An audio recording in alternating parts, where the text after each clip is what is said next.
This is Radio Free Asia from Washington, D.C. The following program is in Uyghur.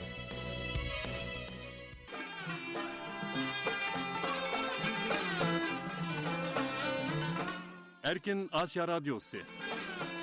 Erkin Asya Radyosu.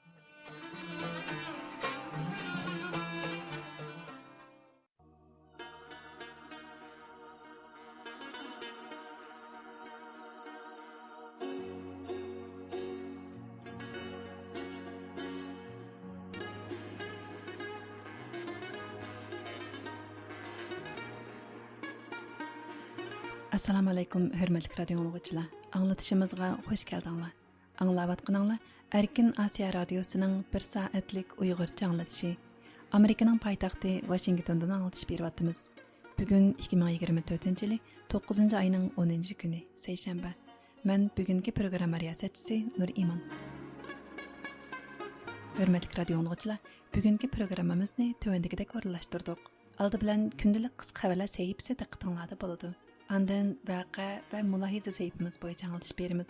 Bu sahifamizda tafsiliy xabar analizi, suhbat va maxsus programmalar diqqatingizda bo'ladi. Yoqtirib anglashinglarni umid qilamiz. Muhtaram radio dinləyicilər, bugungi anglatishimizning kun tartibi bo'yicha aldı bilan muxbirimiz Javlon tayyorlagan kundalik qisqa xabarlar diqqatingizda bo'lsin.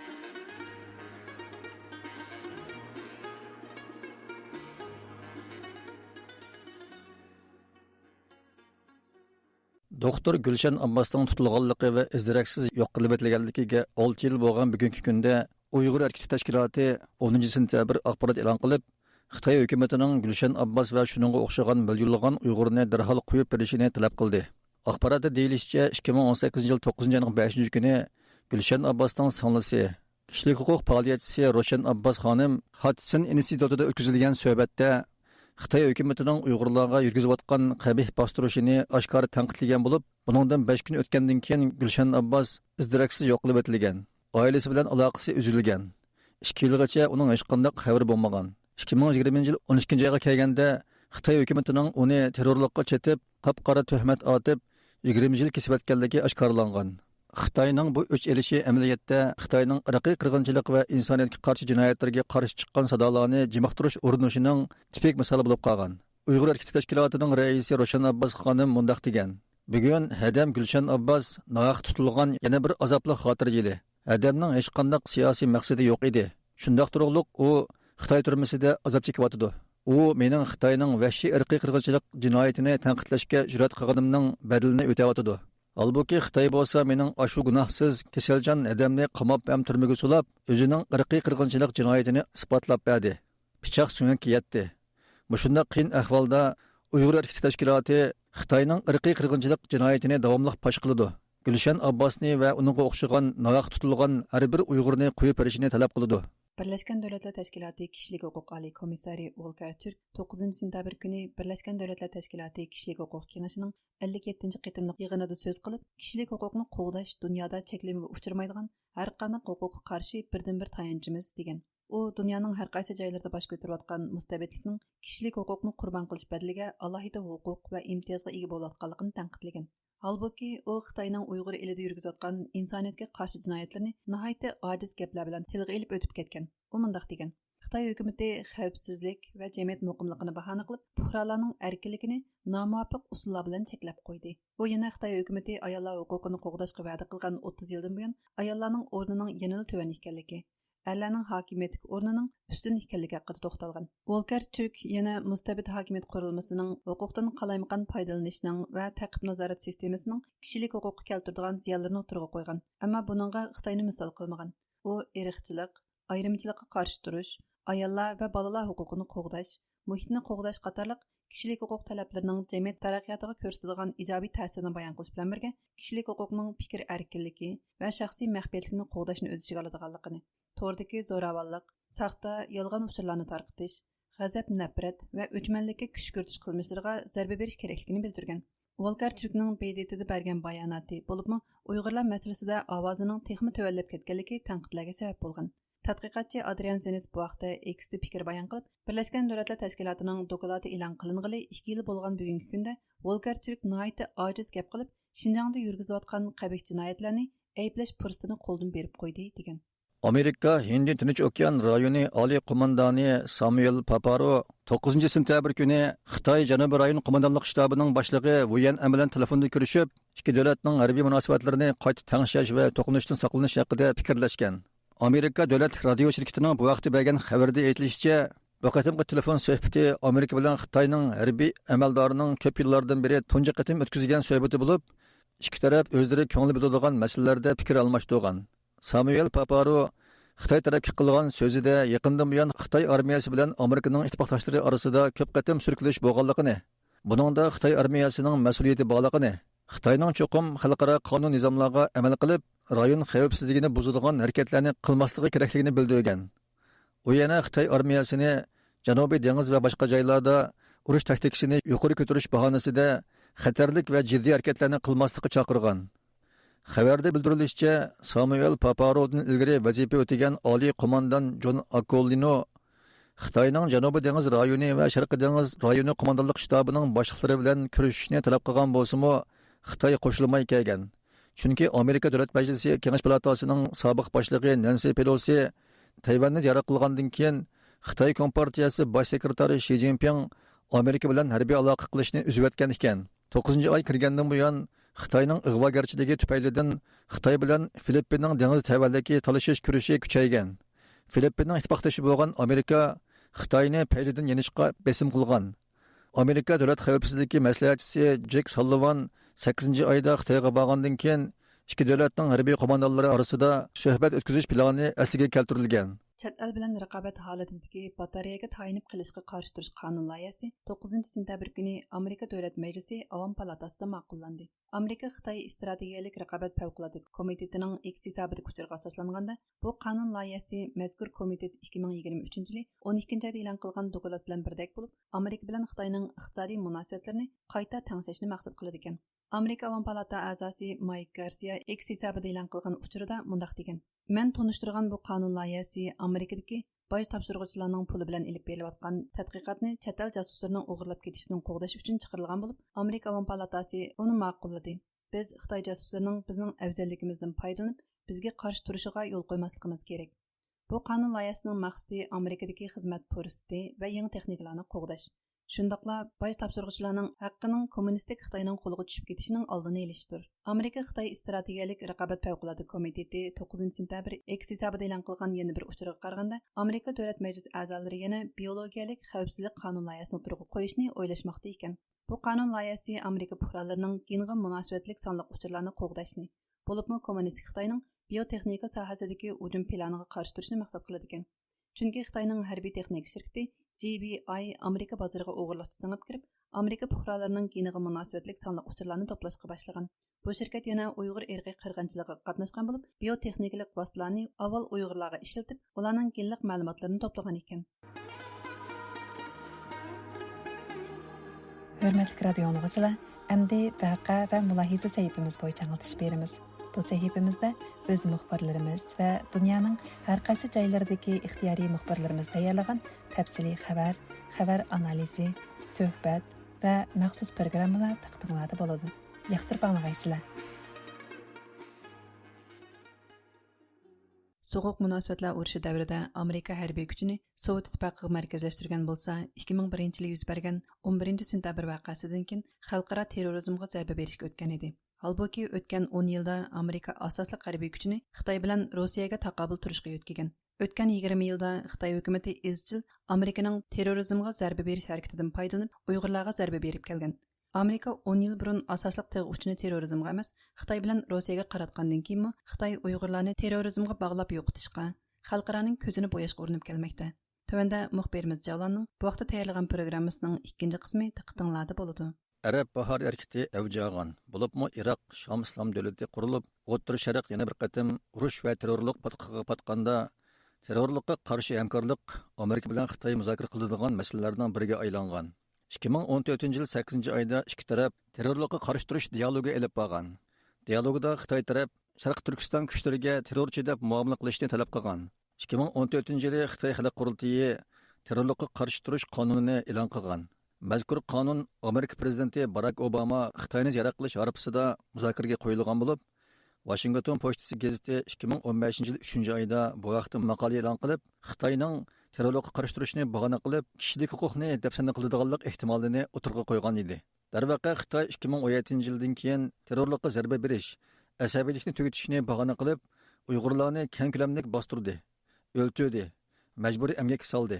Mana bular Xitoyning irqiy qirg'inchilik uchun oldin plan tuzib, terrorlikqa zarba berish niqobi taqab, Amerikaning ko'zini bo'yganligini isbotlab berdi. Xitoy 2003 yildan boshlab Amerika qatorliq davlatlarning xalqaro terrorlikqa zarba berish siyosatidan foydalanib kelgan. 2020 yili Amerikaning sobiq tashqi ishlar ministri Mike Pompeo Sharq Turkiston Islom harakati tashkilotiga doir yetarli dalil isbotlarning bo'lmaganligi sababli uni terrorlik tashkilotlari tizimligidan o'chirib tashlaganligini jakolagan bo'lsa-mu, Xitoy yanada uni bodab o'htamli qilib, Uyg'urlarni bostirishni davom qilmoqda. Amerikadagi Rand siyosat tadqiqot markazi xalqaro tartib va xavfsizlik mutaxassisi Raymonko xalqaro terrorlikqa qarshi turish masalasida Xitoyning izchil holda fursatparastlik qilganligini bildirib, mundaq dedi. Well, so I think China viewed the U.S. global war on terror very much opportunistically. This was a chance for it to... Menimcha Xitoy Amerikaning xalqaro terrorizmga qarshi turish harakatini intayin yaxshi fursat deb qarab keldi. Hozir bo'lsa Amerika terrorlikqa qarshi turish harakatini qayirib qo'yib, nishonni boshqa yoqqa burdi. Bundaq bo'lganda Xitoymi ma'lum tashkilotni aldirab terrorlik tashkiloti deyilmaydi. Chunki Amerika bu masalada Xitoy bilan hamkorlashmaydi. Xitoy bilan Rossiya shundaqla ko'plagan davlatlar hukumatga qarshi chiqqan guruhlarning hammasini terrorchi deb atashga qo'yishlar. Uyg'urlarning kishilik huquq va millat davosimi Xitoy hukumati tomonidan terrorlik bilan qoralanib keldi. Ma'lum jihatdan olganda Uyg'urlarning tashqi kuchlarning diqqati va qo'llashiga erishishi yaxshi ish. Ammo siz bu ishda haqqoniy sababingiz borligini ko'z tutib turishingiz kerak. Shunda ular sizdan foydalanmaydi. Balki siz bilan manfaatlari bir yerdan chiqadi. They're doing it for the right reasons. That they actually share your interests as opposed to using you for their own interests. Turkiya Hacettepe Universiteti Tarix Fakültesi dosenti Dr. Erkin Ekrem hozir xalqaro jamiyatning Xitoyning zulm siyosatiga qarshi o'tirg'i chiqqan qarshilik harakatlarini tushunib yetayotganligini va Uyg'ur davosi uchun bir xalqaro zamin hozirlanayotganligini bildirdi. Xalqarada bu Uyg'ur masalasida burun Xitoyning tashviqoti bilan bu Uyg'ur terroristlar deydigan bir hukm bordi. Ammo hozir g'arb davlatlarda bu Uyg'urlarningki terrorist emas, Xitoyningki zulmiga qarshi, Xitoyningki irqiy qirg'inchilik va insoniyatga qarshi ishlangan jinoyatga qarshi Uyg'urlar kurash qilayotganini tushunyapti hozir. Bo'libmi Xitoyning Sharq Turkistonda yurgizayotgan bu zulm siyosatiga qarshi o'tirg'i chiqqan bu harakatni to'liq tushunishga boshladi. Ya'ni Xitoy siyosatining yaratgan natijasini sabab qilib dunyoga tunutdi. Hamda Xitoyning kelgusida dunyoga hokim bo'lish niyatining borlig'ini, Amerikaning o'rnini oldiganligini, g'arb davlatlarining qimmat qarashlarini yo'qotadiganligini buni his qildi.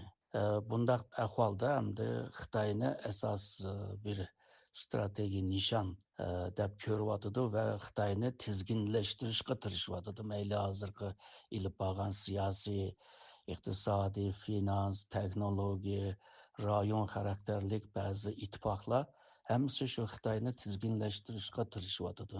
Bunda bir ahvolda Uyg'urlarning shu xalqaro siyosiy sahnada texmo aktiv ishlash uchun va o'tirib qo'ygan nishoniga erishish uchun bir muhit, bir imkonmi yaratgan bo'ldi.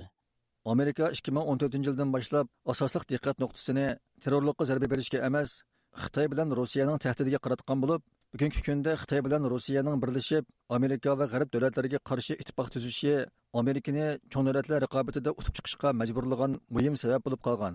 Terrorchilarga zarba berishda utuq qozongan Amerika Xitoy bilan Rossiyaning kunsiri eg'irlashayotgan tahdidi oldida yangidan harbiy plan tuzishga boshlagan. Suhbat to'rda e'lon qilingan maqolada aytilishicha, Amerikaning yangi planlaridan biri harakatchan qismlarni o'rinlashtirish, ya'ni Amerika armiyasini dunyoning har qaysi joylariga tez sur'atda o'rinlashtirish, qismlar almashadigan vaqt jadvalini tuzmaslik bo'lib, bundaq bo'lganda Amerikaning ittifoqdoshlari Amerika xohlagan chaqda bizga yordamga keladi deb xotirjam bo'ladi ekan. Masalan, hozir Amerikaning 10 ming askari Polshada turayotgan bo'lib, ular u yerda uzun muddat qolmaydi ekan va Rossiyaning Sharqiy Yevropaga selayotgan tahdidiga qarshi tayyorlik holatda turdi ekan. Buningdan Sharqiy Yevropami xotirjam bo'ladi ekan. Amerikaning yana bir plani ko'p soha bo'yicha jang qilish taktikasi bo'lib, uningda Amerika armiyasi quruqliq, dengiz, havo, olam bo'shligi va tor bo'shligida o'xshamagan vazifalarni o'taydi ekan. Ammo birlikda plan tuzib, birlikda mashq qiladi ekan. Bundaq bo'lganda ular biror joyda harbiy to'qinish yuz berganda bosishib jang qiladi ekan. Amerika armiyasining bundaq bir tutash hamkorligi sal chog'liqli bo'lmaydigan kuchni shakllantirgan bo'lib, agar Amerika dengiz armiyasi Xitoyning biror tahdidiga uchrasa, Amerika Xitoy bilan dengizda bevosita jang qilmay turib, tor hujumi yoki havo hujumi orqali Xitoy armiyasini palash qilib qo'ya oladi ekan. Bu usul Xitoy armiyasini Tayvanga hujum qilishda ishkilantirib qo'ygan muhim sabab ekan. Chunki Xitoy agar Amerika bilan shiddatli to'qnashishga kirib qolsa, Amerikaning tor va olam bo'shliq sistemasi Xitoyning harbiy aloqa sistemasini qalamaqlashtirib yoki vayron qilib, uning hujumini to'sib qo'ydi ekan. Buningdan boshqa Amerika yana Xitoyning kunsiri kengayayotgan harbiy kuchiga taqobil turish uchun sun'iy aqlni harbiy texnikalarga ishlatishga boshlagan bo'lib, u nusxa ko'paytirish plani deb atalgan. Bu planda Amerika tannarxi tuvan bo'lgan sun'iy aql bilan boshqariladigan aeroplan va kemalarni yasab urushga soladi ekan. Amerikadagi siyosiy analizchi Andres Kor apandi Amerika bilan Xitoy o'rtasidagi to'qnashuvning Uyg'urlarga bo'lgan ta'siri va kelgusi vaziyat haqida ko'z qarashlarini bildirib mundaq dedi. Afrikada pillar elissa o't cho'plar dasilib o'ladi deydigan maqol bor. Bu gap Uyg'urlarning ahvoliga tushidi. Xitoy bilan Amerikaning to'qinishi keskinlashgan sari Uyg'urlarga keladigan zarbimi kuchayib mangadi. Kommunist Xitoy Şinjan'ın qo'ldan berib qo'yishdan, hatto Şinjan'ning qayta mustaqil bo'lib, yangi Sharqiy Turkiston qurilishidan qattiq qo'rqadi. Agar Xitoy Tayvan urushida yengilsa, Uyg'urlarning mustaqil bo'lishidan texmi qo'rqadi.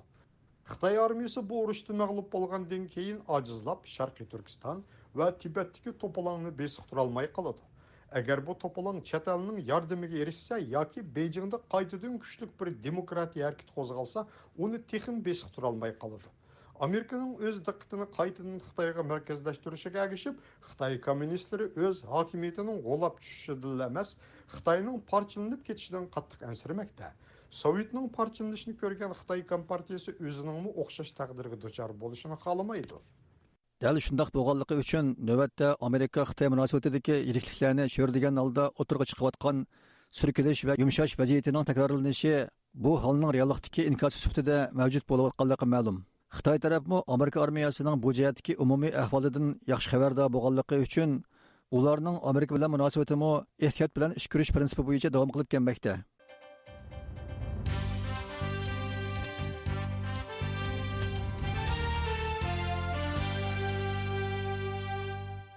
Yaqindan buyon Xitoy hukumatining Uyg'ur elining ishkining keng ochiqligiga doir tashviqotiga binoan Uyg'ur eliga berib kelayotgan kishilarning ko'payayotganligi ma'lum.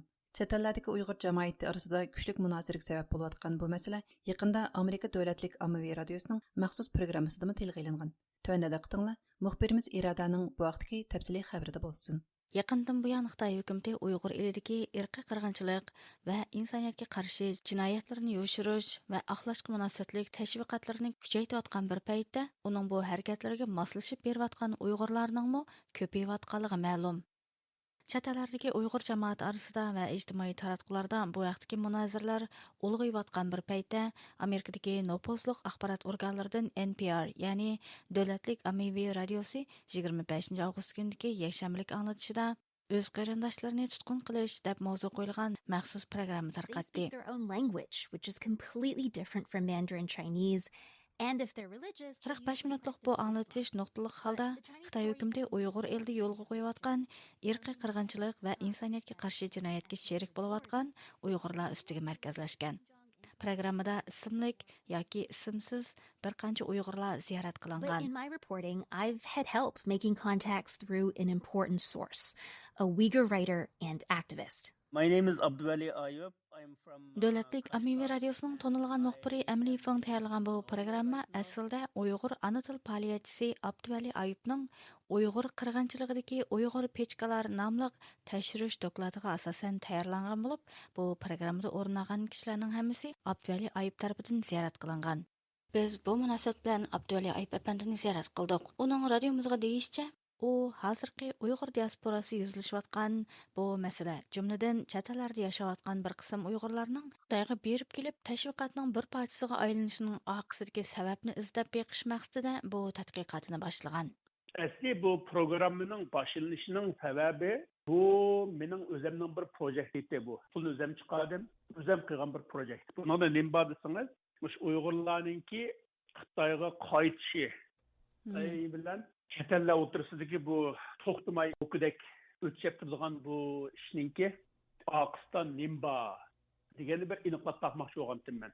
Aniqlab bakmoqchi bo'lib, buning tekshirsam, buning keyinda Xitoy Tongjambu, Xitoy birliksab ishxonasi bor ekan. Xitoy birliksab ishxonasi birsi nima bilan aloqalashib ekan, har qaysi yerlardagi birsi Amerikadagi Xinjiang Tongshan qo'yib ekan, ikkinchisi Kanadadagi Xinjiang Tongshan qo'yib ekan, uchinchisi Avstraliyadagi Xinjiang Tongshan qo'yib ekan. Ondan Turkiyada 8 tashkilot bor ekan. Shu birliksab bo'liminingki bu har qaysi joylarda hamkorlashgan o'sha tashkilotlar bor ekan. Bular bilan hamkorlashib, bularga son tushirib berdi ekan. Son tushirib bergandan keyin ondan bu songa asosan bular odamni qabul qilib vatanga olib berdi ekan. Bu ishning beshi shundoq ekan. Buningda Xitoy elchixonalari u yerda bosqichlik rol o'ynaydi ekan. Turkiyadagi ishni o'rinlayotgani Sabirning tashkiloti, ya'ni Uyg'ur ish odamlari derneki degan tashkilot. Sabir Bog'da İstanbuldagi Uyg'ur sanoatchi va savdogarlar jamiyatining boshlig'i bo'lib, uning Turkiyadagi Xitoy elchixonasi bilan yaqin aloqada bo'lib kelganligi ma'lum. U bir qancha qatim mushu o'mak tarkibida Uyg'ur eliga savdogarlarni boshlab borgan va yana 2023 yil sentabrda Xitoy hukumati Beyjingda chaqirgan 11 navbatlik vatanga qaytgan muhojirlar yig'iniga bevosita qatnashgan edi. Abduvali Ayıpның deyişçe, o bu doklad haqida Ammaviy radioning muxbiri Emily Fengga so'z ochgandan keyin Emily Feng bu programmasi uchun Sabir Bog'da bilan bevosita ko'rishgan. Emily Feng bu programmasida tuvandikilarni bayon qiladi. It's a kind of meta story about people who work to silence stories, some of whom have felt silent. Biz bu programmani mushuningga o'xshaydigan xabarlarni jimiqtirish uchun ishlaydigan kishilar to'g'risida xabar deb atsaqmi bo'ladi. Bu jimiqtirilganlarning qanday bo'lib yana shu o'zlari xato deb qaraydigan sistemaning davomlashishi va ularning aqlanishiga yordam qiladiganligining hikoyasi. Emily Fengning bayon qilishicha, Sabir Bog'daga o'xshash kishilar chet ellarda turib, urug' tuqqanlarni yoki vatanda qolgan tijoratlarning xabarini olishni orzu qilayotganlarning talabini o'rinlab berish orqali bu kishilarning sukutini setib oladi ekan. Emily Feng radio programmasida mundaq deb bayon qilgan. He is a man known to make things happen, but he's also rumored to request things in return, like silence, as in don't speak out against the government and Sabir Bog'da ashundaq ishlarni vujudga chiqara oladigan odam. Biroq u bularni bekorga qilmaydi. U kishilardan buningga javoban sukut turishni, hukumatga qarshi gap qilmaslikni talab qiladi. Shundala u yana o'zining ularga yordam qila oladiganligini deydi. U ilgari bir qatim menga so'zlamoqchi bo'lib turgan bir odamni jimiqtirishga uringan edi. Shunga men hayron qoldim. Bu odam kim? U nimishqa shunday qiladi? U Xitoyning jasusimi?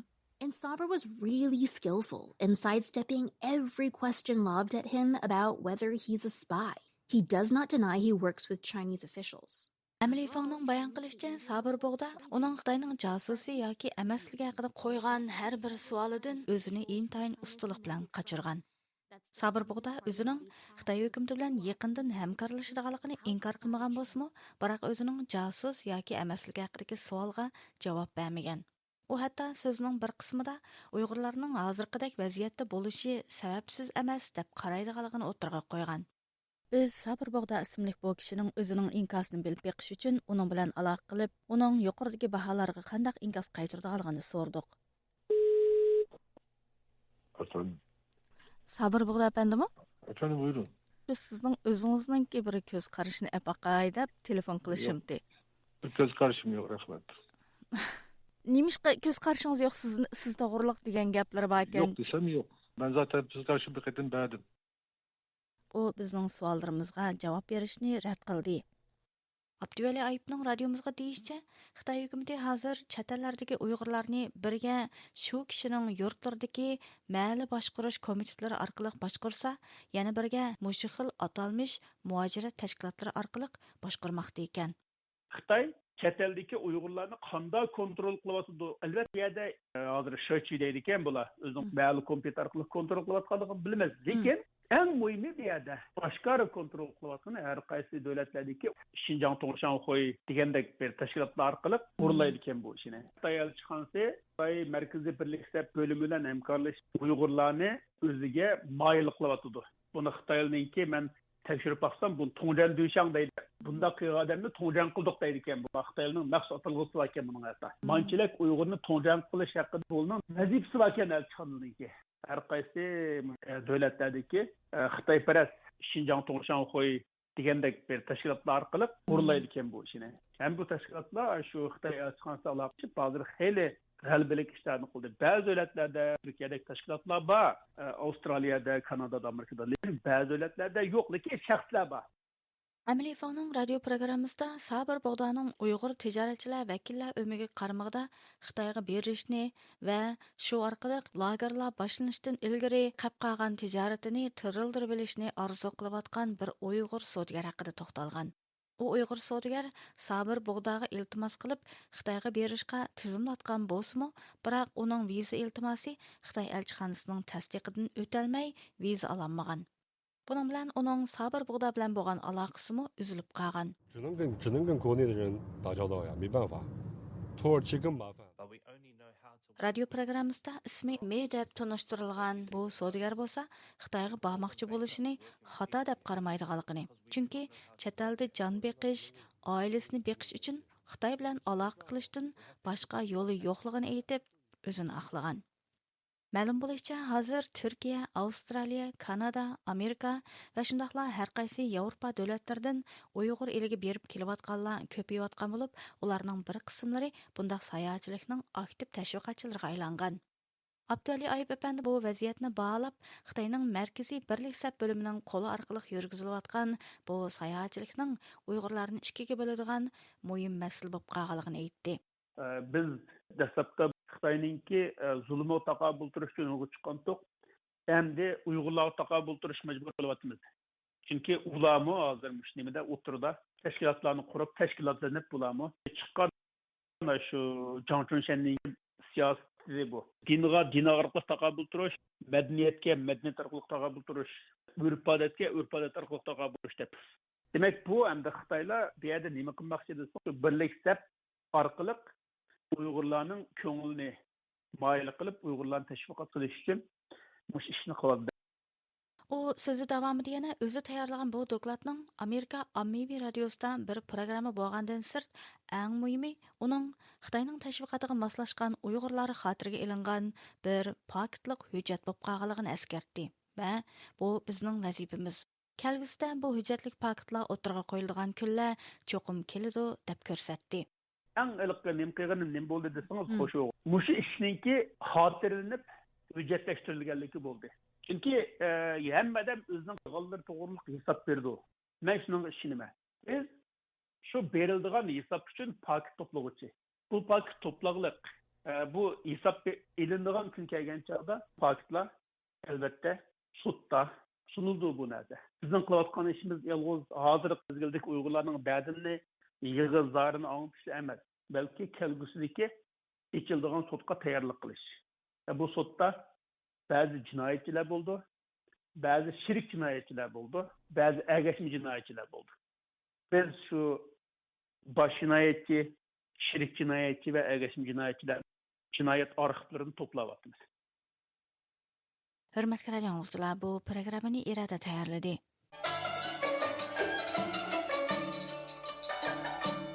Muhaciratdagi Uyg'ur tashkilotlari va faoliyatchilarning yo'lini to'sishga urinib kelayotgan Xitoy doiralari bu navbat Dunyo Uyg'ur qurultiyi va Amerikadagi Uyg'ur kishilik huquq qurilishining xodimlaridan tuzilgan bir hay'atning Indoneziyaga qaratgan ziyoratini to'sishga uringan. Ammo ularning niyati ishga oshmagan. Tövəndə Türkiyədə turuşluq ixtiyari müxbirimiz Erkin Tarım bu vaqtda təfsili məlumat berdi. Dünya Uyghur Qurultayı bilan Amerikadagi Uyghur kishilik huquq qurilishi xodimlaridan tarkib topgan 4 kishilik o'makning Indoneziyadagi bir haftalik ziyorati 7 sentyabrda oxirlashgan. Dünya Uyghur Qurultayining bayonotchisi Qurultay ayollar komitetining mudiri Zümratay Erkinning bildirishicha, bu qatimqi ziyorat jarayonida ular Indoneziya hukumatining ba'zi xodimlari, Indoneziyadagi eng chong ommaviy tashkilotlarning rahbarlari, diniy jamoat vakillari va axborot xodimlari bilan uchrashgan. Uchrashda ular har soha zotlarining Uyg'urlarni qo'llashini qo'lga keltirishga, tirishgan hamda ularni Xitoyning ta'tir tashviqotiga ishonmaslikka chaqirgan. Mazkur o'mak 3-sentabr kuni Indoneziya kishilik huquq va qonun ministrligi kishilik huquqi umumiy direktori Xarniyati xonim va yordamchilari bilan ko'rishib, Uyg'ur qirg'inchiligi to'g'risida ma'lumot bergan hamda yozma dokladni sungan. Bulardan sırt uchrashishda Indoneziya hukumatining Uyg'ur qirg'inchiligini to'xtatish uchun konkret nimalarni qilishi kerakligi to'g'risidagi talablarini o'tirib qo'ygan. Indoneziyaning Jakarta shahrida turib ziyoratimizni qabul qilgan Zumratay Erkin 9-ayning 1-kundan 9-ayning 7-kunigacha Indoneziyadagi har soat zotlar bilan ko'rishib, ularning yordamini qo'lga keltirish maqsadida bu ziyoratni urilishtirganligini ilgari surdi.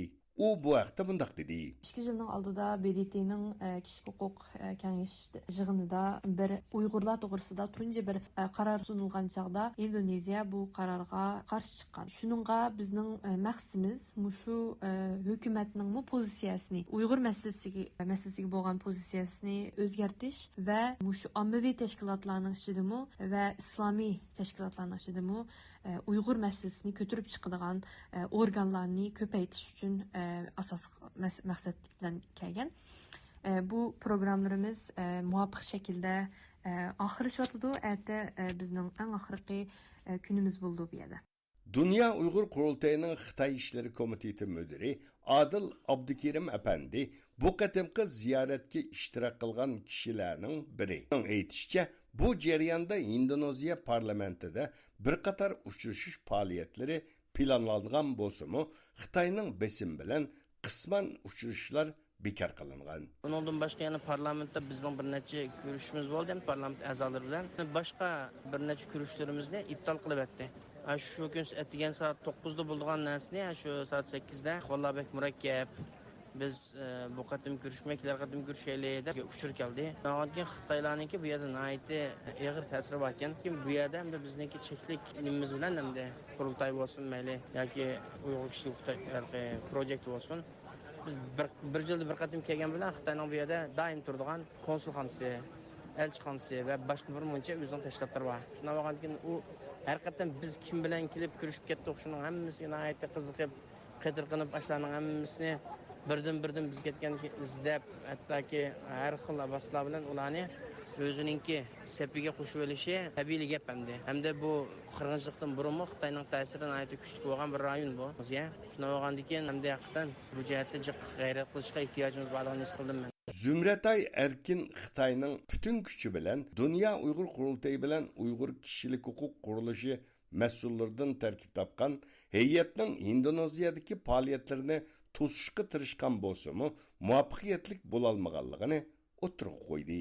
U mundaq dedi. Yani nurg'unlagan Xitoyning besimlarga va biz ko'rishgan tashkilotlar yoki odamlar besimlarga uchragan bo'ldi. Ammo shuning qaramay, yana biz bilan shu Indoneziyadagi muhim tashkilotlar, masalan, muhojirlar masalasida ishlaydigan tashkilotlar bo'lsin va yoki shu inson haqlari qo'g'daydigan tashkilotlar bo'lsin, shularning hammasi biz bilan ayrim vaqt chiqib ko'rishdi.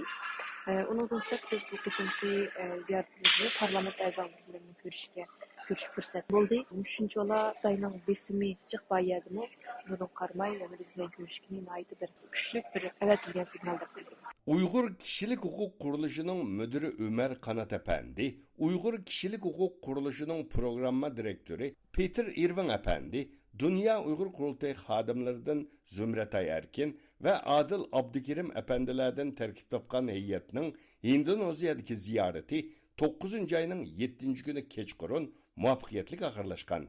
Dünya Uyghur Qurultayı heyeti burunmu, yani 2019 yıldan başlap köp qatim Malayziya bilan Indoneziyani ziyorat qilib, bir qator faoliyat va uchrashishlarda bo'lgan edi. Ularning mazkur musulmon ellerini ziyorat qilishi bu davlatlardagi Uyg'urlarni qo'llash yuzlanishini qo'lga keltirishi maqsad qilgan bo'lib, bir qism utuqlarni qo'lga keltirgan edi. Bu programmani Türkiye'nin poytaxti Ankara'dan Erkin Tarım tayyorladi.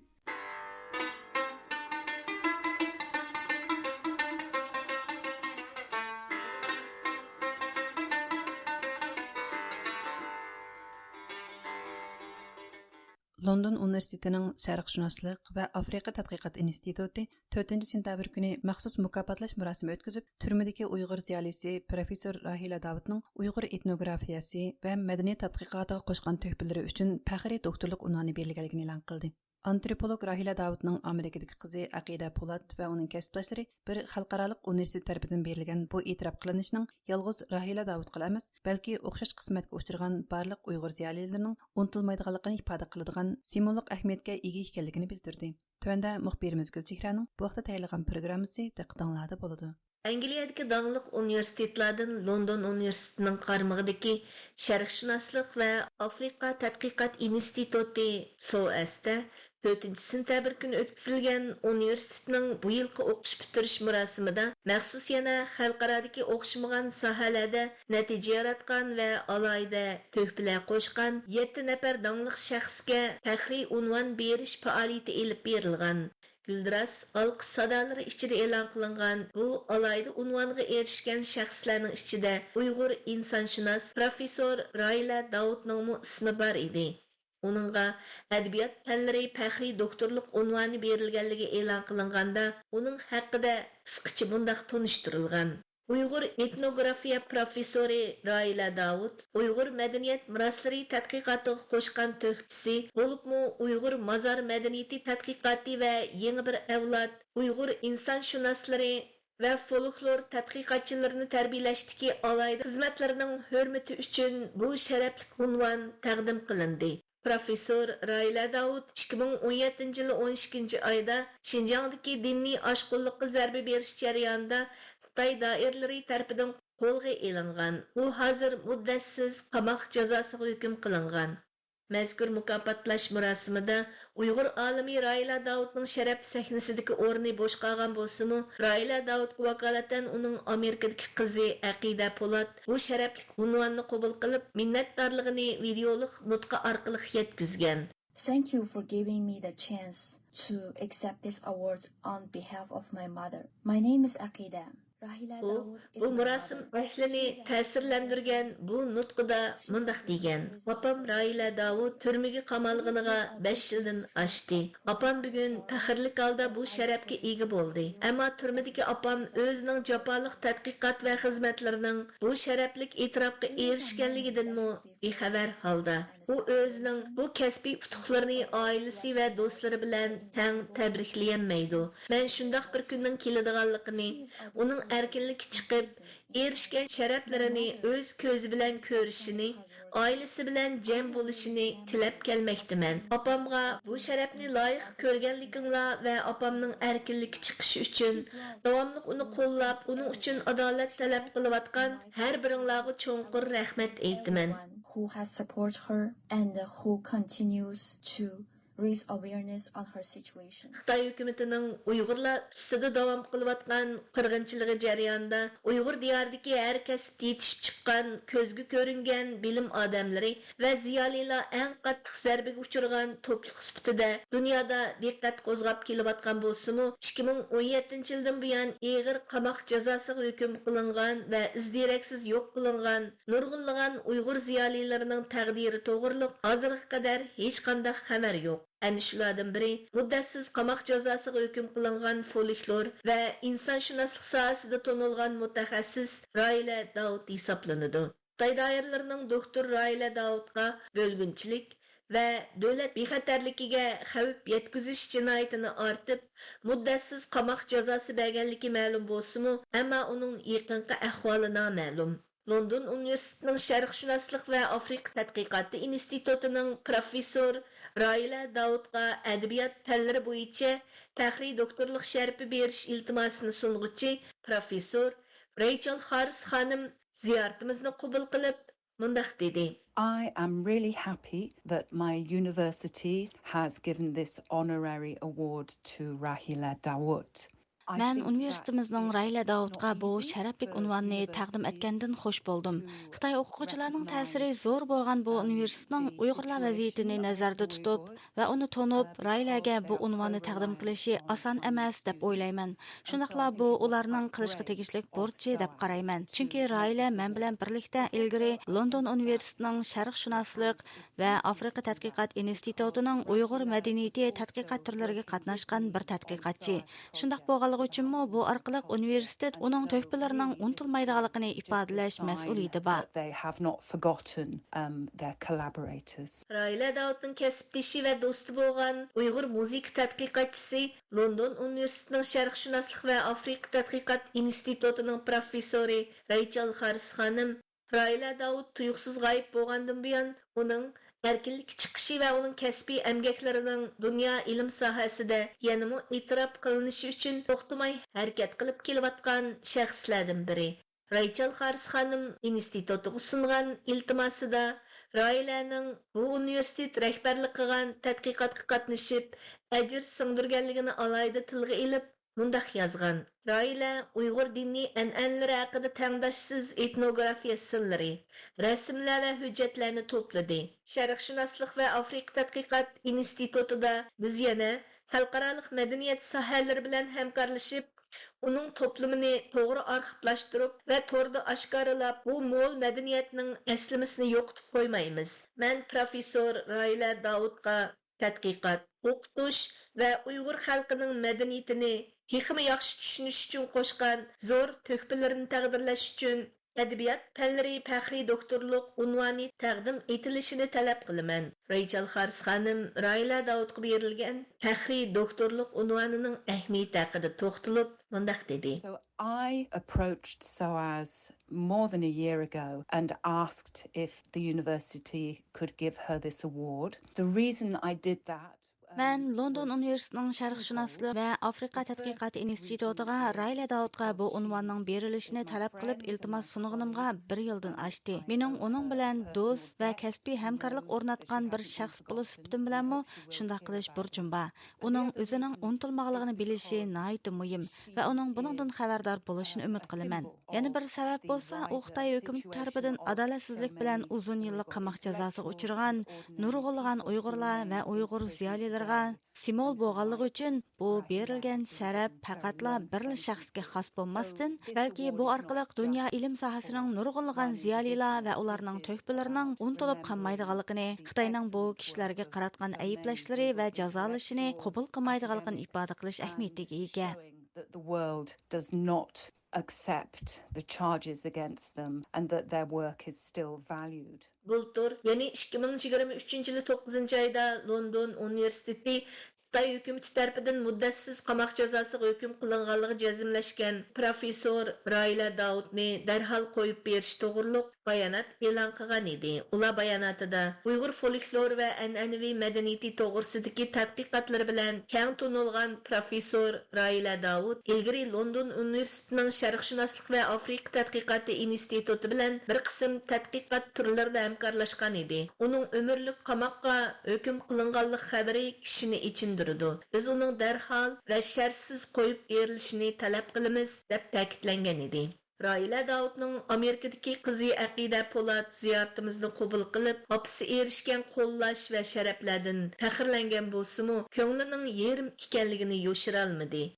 Men suyumlik opam va Uyg'urlarning faxriy olimi professor Rayla Davuddan yanama faxrlandim va opamning bu sharafni o'zi qabul qilgan bo'lsa qancha yaxshi bo'ladi deb o'ylab ko'nglim yerim bo'ldi.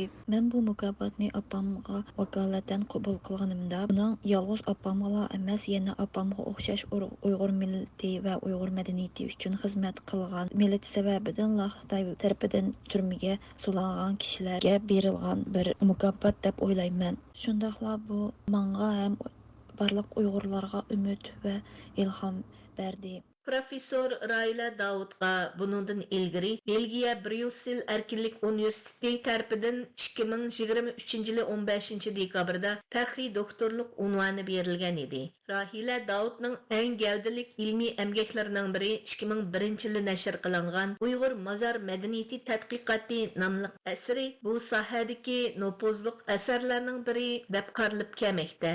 Raila Davud Bulturiyana Xalqaro qalamkashlar jamiyatining 2023 yillik jasorat mukofotiga erishgan edi. Amerika Tashqi ishlar ministerligi mo yozma bayonot e'lon qilib, Xitoy hukumatining Xinjiang universitetining professori folklorshunos Raila Davudni umrlik qamoqqa hukm qilganligini ayblagan. Raila Davudni darhol qo'yib berishi, Uyg'urlarga qartilgan irqiy qirg'inchilikni to'xtatishni talab qilgan edi.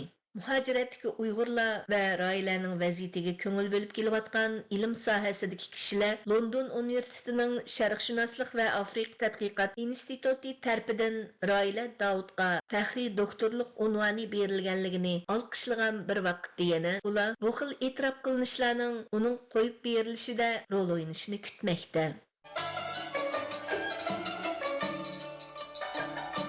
Hörmətli radio dinləyicilər, tövəndə diqqətinizə Yoruq sahillar səhifəsi boyunca verildiğin məxsus proqramımızda bolsun.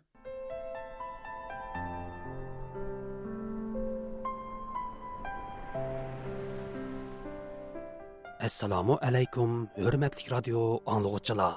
Yoruq sahillar səhifəmizə xoş gəldinglar. Mən məzkur səhifənin proqram riyasətçisi Qutlan.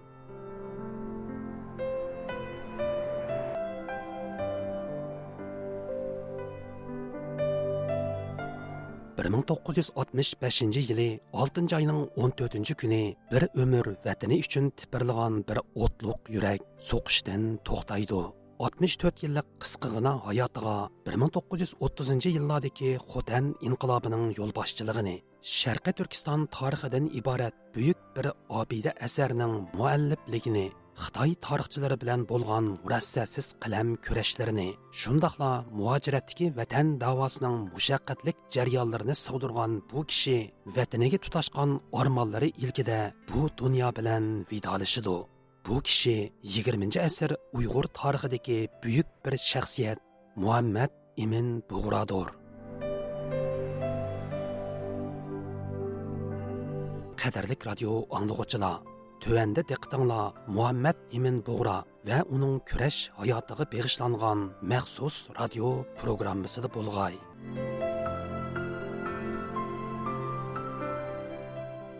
Hörmətli Taran Uyğur əfəndi, Yoruq sayıllar səhifəmizə xoş gəldiniz. Bugünkü muhakeme temimiz bilgininizdek 1940 yıllarının ahırda Uyğur milletçi sərxilləri tərəfindən elib verilgan dərnek və onun fəaliyyətləri haqqında bo'lmoqchi.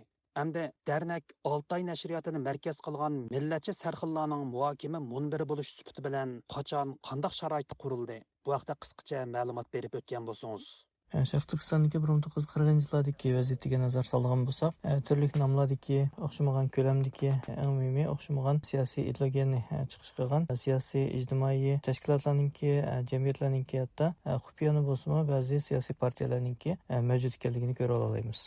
Lekin dardnakka o'xshash butunlay ilmiy va adabiy sohani asos qilgan shu sohadagi keng ziyolilarni bir araga to'plagan, shunday butunlay ilmiy va adabiy sohaga atalgan bir sorun yoki bir organ ayni vaqtda mavjud emas edi deb aytib bo'ldi. Albatta ayni chog'da Yevropadagi tarqalgan allarda yoki Amerikada xarakter jihatdan dardnakka o'xshab qolgan bunday so'rovnoma mavjud va buningga mos keladigan atalg'ularni tepilatdi. Lekin o'sha fanlarningki o'zlarini tutgan yo'li shundoqla mafkurasi albatta ayni vaqtda Uyg'ur tilininki, jumladan turk tilininki soplig'iga kafolat qilish bo'lganligi uchun dardnakka sop turkcha bir ismning qo'llanilishi albatta ajablanarli emas deb qarayman. Demak, o'sha fanlar boshchiligida Алтay nəşriyyat idorasining tashkilishi bilan dərnəkdən iborat nəhayət özgəçə shundaqla millatimizningki milliy qadriyat va xususiyatlarini chiqish qilgan o'zgacha bir ilmiy sorun, ilmiy muloqot shakli xalqimizningki turmushiga kirib kelib qolmasdan dərnəkdən iborat bir o'z turkcha, ya'ni sap uyg'urcha bir ismmi xalqimizningki esiyadiga va tariximizga yozildi deb qarayman. Hurmatli Olimjon Inoyat apandi, sizmi sahifamizga xush keldingiz.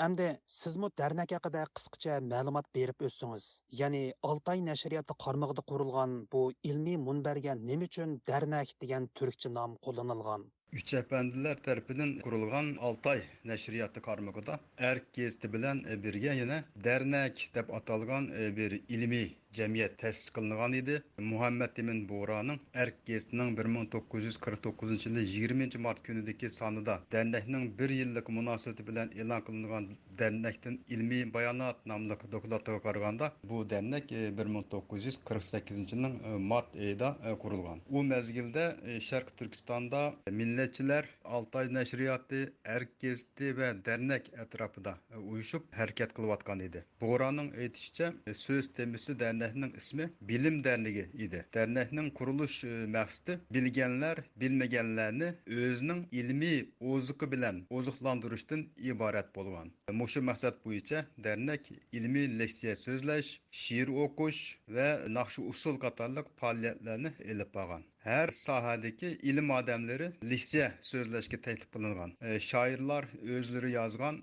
şiirlerini okugan. Dernek Türkçe söz bulup cemiyet diyen manada. Atatürk devrinde Türkiye'de Türkçedeki cemiyet diyen sözün ornuğa yığılış, toplanış manasına geldiğin dernek diyen Türkçe söz işletilgen. Üç Efendiler başlık Türkçe milletçiler mi? Türkçedeki dernek diyen sözünü aynen elip işletken. Әмді Taran Uyghur Efendi, siz her qıtımlıq dernek faaliyetinin gün tertibi, yani bu ilmi ve omnevi munberinin elip beriliş tertipleri hakkında malumat berip ötsünüz. Dernek faaliyeti bir şekil cihette özüge xas bolgan bir asaslık gün tertibini turguzup çıqqan. Her bir qitimliq dernekte bir asaslık tema hakkında bir bilim adamı 2 saatqa sozulduğan bir leksiyani tayyorlab dernekninki iştirakçılarga sungan. İştirakçılar bolsa şu leksiya hakkında özüninki sual so'roqlarini hatta ilmiy tanqidlarni o'tirib qo'yishga ijozat berilgan. Savol javoblar oxirlashgandan keyin nuqta adabiy sohaga ko'chgan. Yana yosh yozuvchi va shoirlarimiz o'zining asarlarini yig'inakliga sunish orqali talantini ziyolilar orasida namoyon qilgan bir qatimliq fursatga ega bo'lgan. Undan keyin erkin suhbat temasida iqlim masalalari yoki ba'zi siyosiy ijtimoiy temalar haqida erkin suhbat qilishiga fursat yaratilgan. Yig'inninki ilmiy bo'ligi shuning bilan tamomlangandan keyin baholash va mukofotlash marosimi o'tkazilgan. Eng oxirida naqshsul va chaqchaq qatorliq ko'ngil ichish turdagi faoliyatlarni albatta kam bo'lgan. Әмді Alimjon Efendi, sizden sorab baxsam, sizce dernekning asosliq maqsadi va nishoni nima edi?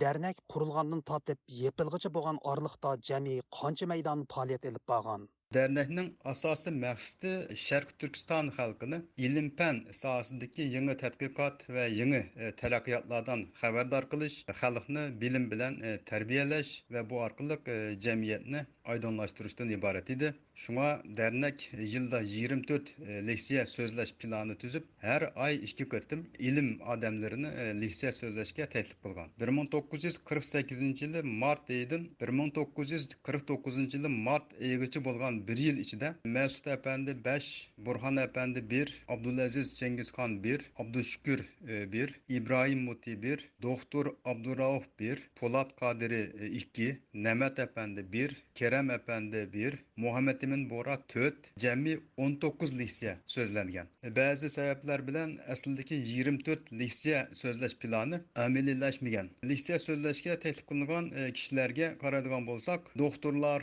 tarihçiler, tilşünaslarının barlığını görürüz. Sözlengen leksiyalarının mezmunumu mol ve keng dairlik bolgan. İlim adamlarımız özlerinin izlenişlerini, tadqiqat neticelerini nahayetli kızgınlık bilen halkka anlatkan. Әмді Taran Uyghur Efendi, sizge kelayli, bilgininizdek bugünkü künde biz dernek hakkındaki asaslık uçurlarga şu yılları Ürümçe'de neşir kılıngan erik gezisi arkalık erişeleyimiz. Mümkün bolsa siz dernekning her növetlik olturumlarda sözlengen muhim leksiyalar hakkında malumat bersiniz. Dernekninki faaliyetler hakkında en köp ve en tafsili uçurbagan axborot vasitasi elbette aynı vaqtdagi erik gezisi bo'lgan. Hozir qo'limizda erik gezisininki bütün sonlari to'liq bo'lmaganligi uchun dernek faoliyatininki 1949 yillarninki boshlarigacha jami qancha son berilganligi haqida to'liq va aniq bir uchur elish albatta nihoyat qiyin. Lekin erik gezisininki hozirgacha qo'limizga yetib kelgan sonlardan dernekninki jami hech bo'lmasa 20 necha son berilganligini jazmlashtirish mumkin. Bu 20 qitimliq dernek faoliyatida ilmiy va adabiy soha bo'yicha xalqimizning ayni vaqtdagi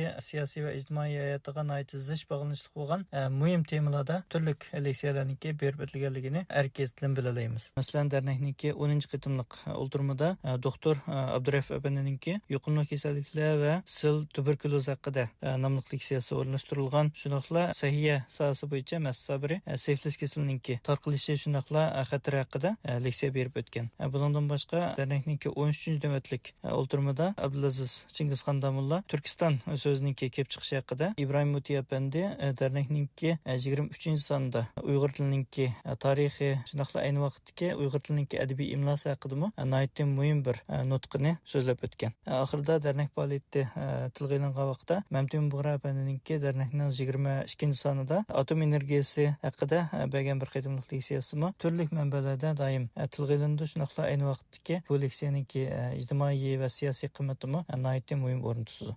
Ayni vaqtda Sharq Turkiston Jumhuriyati, ya'ni ili tarafdami bu ikki nuqta haqida nihoyatda muhim uchurlar shunaqla talashlar ishlamayib berilgan. Masalan, kurash o'rnininki 1947 va 48-yildagi sonlarga qaraydigan bo'lsak, bu ikki tema haqida ili tarafninki Sharq Turkiston Jumhuriyatiningki maqolasida yozilgan bir qancha maqolani ko'ra olamiz. Әмді Алымжан әпәнді сізден сұрап бақай, әр нөвәтлік дәрнәкнің күн тәртіплерді мұқым бір қиліп яки әндізе бамеді, яғни конкрет қылып eytsaq, bir qatımlıq dərnək fəaliyyəti qandaq jarayonlardan təşkil tapatdı? Dərnək yığınlarının gün tərtiblərinə qaraydigan bolsaq, yığın tərtibi asasən mundaq 8 qismdan təşkil tapqan. Birincisi riyasətçi belgiləş, ikincisi liksiya sözləş, üçüncüsü münazirə qilish, dördüncüsü şiir oxuş, beşincisi təqdir tənqid qismi, altıncısı köngül eçiş, yedincisi çahçak latife, 8-ci erkin fikir. Məsələn, dərnəknin 16-cı qatımlıq 1948-ci il 11-ci ayının 18-ci günü keçdə 400-dən artıq kişinin qatnışışı bilən Kazaq-Qırğız klubida ötküzülgən bu yığınğa Məsud Sabri,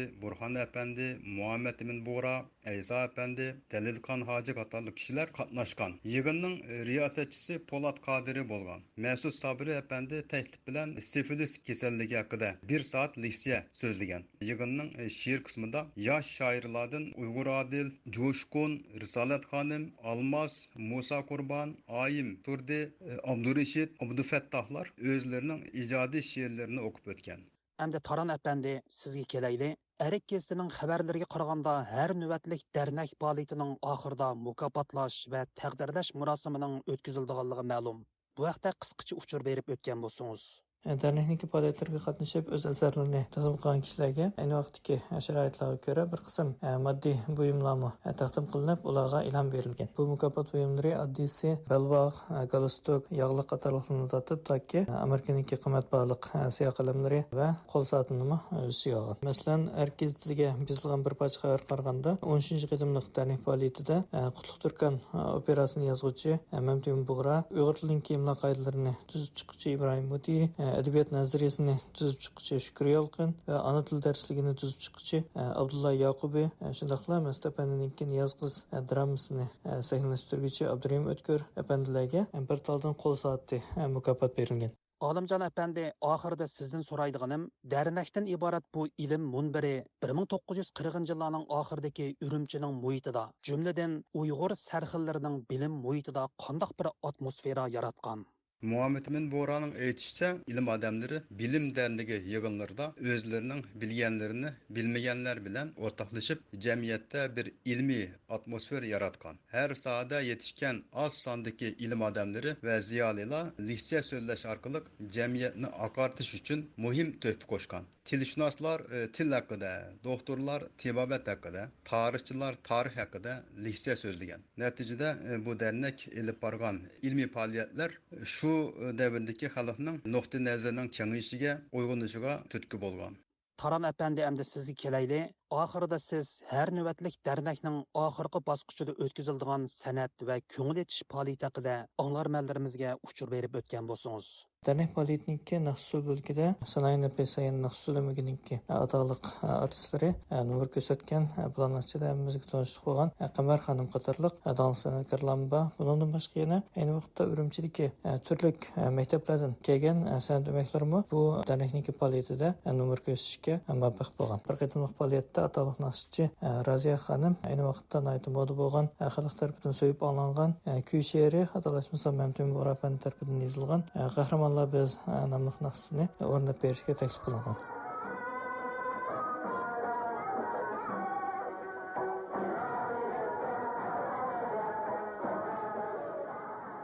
Hürmetli radio anlıqçılar, yuqorida 20 asr Uyg'ur tarixidagi mashhur shaxsiyat Muhammad Amin Bug'ra va uning kurash hayotiga bag'ishlangan maxsus radio programmasining 51 qismini angladinglar. Bu vaqtdagi anglatishimizning oxiri davomliq diqqatinglarda bo'ladi. Programmani Qutlan tayyorladi.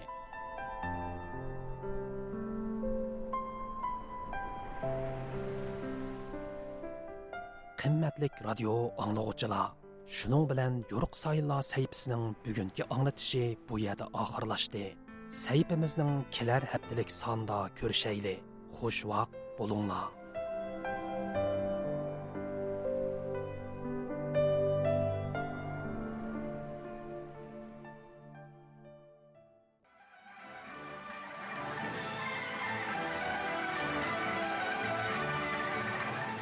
Yuqorida Washingtondan alçış berib atqan Erkin Asiya Radiosi Uyghur bölümünün 1 saatlik programlarını anladыңlar. Keyinki anlatışımızda görüşkice aman bolinglar. Hayır hoş. This concludes our program from Washington, D.C. You've been listening to Radio Free Asia.